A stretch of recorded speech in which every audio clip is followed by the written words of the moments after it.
வணக்கம். என் பேர் சூர்யா. இந்த வீடியோவில் விநாயகர் சதுர்த்தி கொண்டாடுறதுனால சயின்டிஃபிக்காக என்னென்ன பயன்கள் அதை பற்றி நான் சொல்ல போகிறேன்.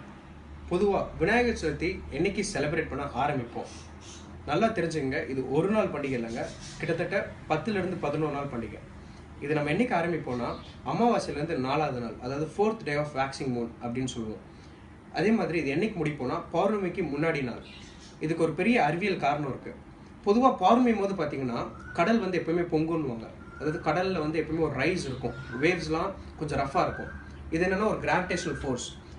இதே மாதிரி தான் இந்த பர்டிகுலர் டே அன்னைக்கு பேட் பாக்டீரியா கொஞ்சம் ரைஸில் இருக்கும்.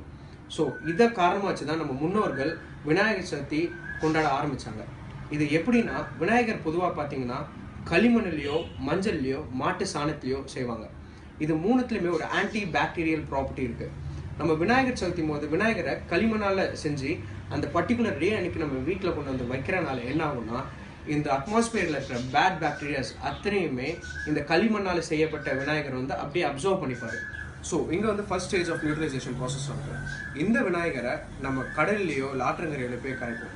இங்கே final stage of neutralization process நடக்கும். அது எப்படின்னா நம்ம எல்லாருக்கும் தெரியும், water is a natural disinfectant. இயற்கையாகவே தண்ணிக்கு கிருமி எதிர்க்க தன்மை இருக்குது. இனிமேட்டாவது விநாயகரை அழகு பொருளாக மட்டும் பார்க்காம அறிவியலை பார்த்து பிளாஸ்டர் ஆஃப் பாரிஸ்லேயோ கெமிக்கல்ஸ்லேயோ வச்சு செலிப்ரேட் பண்ணாமல் களிமண்ணில் வச்சு கொண்டாடுங்க. குறைஞ்சது 5 நாளாவது கொண்டாடுங்க. வீட்டையும் நாட்டையும் சுத்தமாக வச்சுங்க. அனைவருக்கும் விநாயகர் சதுர்த்தி வாழ்த்துக்கள்.